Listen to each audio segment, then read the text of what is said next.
नेपाल की संसद में एक अचानक ऐसा बम फूटा जिसने दिल्ली से लेकर काठमांडू तक सियासी गलियारों में भयंकर खलबली मचा दी है। जो बालन शाह कल तक नेपाल के युवाओं के लिए एक फायर ब्रांड लीग से हटकर चलने वाले मसीहा बने हुए थे, जिनकी पार्टी राष्ट्रीय स्वतंत्र पार्टी देश की राजनीति का फ्यूचर माना जा रहा था, उनके इकलौते बयान ने उन्हें रातों रात अपनी ही संसद में विलन के कटघरे में खड़ा कर दिया है। बात सिर्फ इतनी नहीं है कि किसी नेता ने कोई विवादित बयान दिया है। सीन ये है कि जिस देश की राजनीति पिछले कई दशकों से सिर्फ एंटी इंडिया सेंटिमेंट और राष्ट्रवाद के दम पर चलती आई है, वहां का सिटिंग प्राइम मिनिस्टर सरेआम खड़े होकर कह दे कि सिर्फ भारत ने हमारी जमीन नहीं दबाई, बल्कि हमने भी कई जगहों पर इंडिया की जमीन पर कब्जा कर रखा है। यह सुनते ही नेपाल की संसद में एक ऐसा हंगामा हुआ कि लगा सरकार अभी भी गिर सकती है। विपक्ष ने इसे सीधे देश की संप्रभुता से खिलवाड़ बता दिया है। बालन शाह का ये मास्टर स्ट्रोक उनके ही गले की हड्डी बन गया है। नेपाल ने भारत की कौन सी जमीन कब्जा रखी है, जानते हैं इस वीडियो में। मैं विक्रम, आप देख रहे हैं नमस्कार भाऊ। इस पूरे बयान के पीछे का जो इनसाइड गेम है उसे समझने के लिए हमें थोड़ा फ्लैशबैक में जाना होगा। मार्च 2026 में जब बालन शाह ने नेपाल की कमान संभाली तो उन्होंने आते ही पारंपरिक कूटनीति की धज्जियां उड़ा दी थी। नेपाल का एक पुराना अनकहा नियम रहा है कि वहां जो भी नया पीएम बनता है वो अपनी पहली विदेश यात्रा के लिए सीधे दिल्ली का टिकट कटाता है। लेकिन बालन शाह ने साफ कह दिया कि मैं एक साल तक किसी विदेशी दौरे पर नहीं जाऊंगा। और जब भारतीय राजदूत नवीन श्रीवास्तव उनसे मिलने पहुंचे तो उन्होंने वन टू वन मिलने के बजाय सारे देशों के राजदूतों को एक साथ बुलाकर सामूहिक मुलाकात कर ली। मार्केट में हवा बनाई गई कि नया लड़का पूरी तरह से प्रो नेपाल और थोड़ा अकड़ू मिजाज का है। लेकिन इस कड़क छवि के पीछे एक बहुत ही सोची समझी राजनीतिक चाल रही थी, जिसे विपक्ष भी भाप नहीं पाया। असल कहानी तब शुरू हुई जब संसद में श्रम शक्ति पार्टी की सांसद आर्यन राय ने भारत नेपाल सीमा विवाद को लेकर सरकार को घेरने की कोशिश की। उनका मकसद सीधा था, सरकार को इंडिया के सामने कमजोर दिखाना।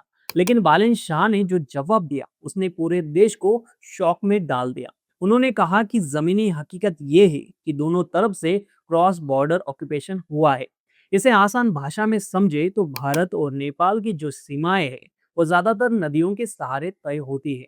अब नदियां तो अपनी मर्जी की मालिक है, वो हर कुछ सालों में अपना रास्ता बदल लेती है। जब नदी खिसकी तो जो सीमा के पिलर थे वो या तो पानी में बह गए या गायब हो गए।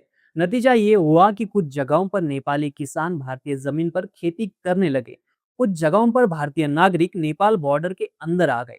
बालन शाह ने इसी बात का आधार बनाते हुए बयान दिया कि हमने भी इंडिया की जमीन कब्जा रखी है।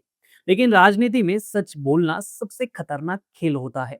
नेपाली कांग्रेस और केपी शर्मा की पार्टियों की एक बैठक हुई और ये मुद्दा सबसे बड़ा बनाया गया। उन्होंने संसद में ऐसा बवाल किया कि बालन शाह के इस बयान को देश के इतिहास के साथ गद्दारी तक घोषित कर दिया गया। उनका तर्क ये है कि साल 2020 में नेपाल ने अपना नया पॉलिटिकल मैप पास किया था, जिसमें लिपुलेख, काला पानी और लिम्पुयाधुरा को अपना हिस्सा दिखाया गया था। अब अगर देश का पीएम ही ये कह दे कि हमारे लोग भी दूसरों की जमीन पर बैठे हैं तो अंतर्राष्ट्रीय स्तर पर नेपाल का केस कमजोर हो जाएगा। संसद में इतना प्रेशर बनाया गया कि बालन शाह के बयान को रिकॉर्ड से हटाने की मांग होने लगी और उनकी अपनी ही गठबंधन सरकार के पैर उखड़ने लगे थे। इस पूरे विवाद का जो सबसे बड़ा कूटनीतिक एंगल है वो है पर्दे के पीछे की लॉबिंग और चीन का फैक्टर। बालन शाह को लेकर बीजिंग में पहले ही थोड़ी नाराजगी। पिछले साल जब चीन ने अपने नए नक्शे में नेपाल के कुछ हिस्सों को भारतीय सीमा में दिखा दिया तो बालन शाह ने गुस्से में आकर अपना चीन दौरा रद्द कर लिया। इसके बाद उन्होंने चीन के dream project belt and road initiative के तहत भारत की सीमा के पास बनने वाले इंडस्ट्रियल पार्क के काम को भी ठंडे बस्ते में डाल दिया था। थिंक टैंक्स का मानना है कि बालन शाह को पता है कि नेपाल की अर्थव्यवस्था को अगर बचाना है तो भारत के साथ पंगा लेकर काम नहीं चलेगा। यही वजह है कि उनकी सरकार ने चुपचाप भारत को एक डिप्लोमेटिक नोट भेजा है, जिसका दिल्ली से बेहद सकारात्मक जवाब भी आया है।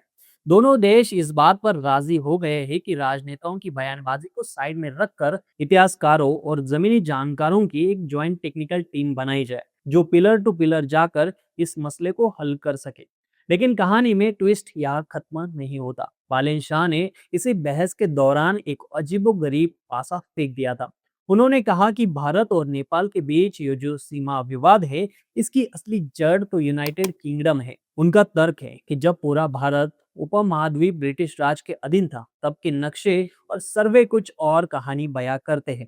इसीलिए इस पंगे को सुलझाने के लिए यूनाइटेड किंगडम को बीच में आना होगा और वही इस मसले का फाइनल सॉल्यूशन निकालेगा। अब इस बयान पर जहां लंदन और दिल्ली ने पूरी तरह चुप्पी साध रखी है, वही खुद नेपाल के भीतर इस बात पर भयंकर थू थू हो रही है।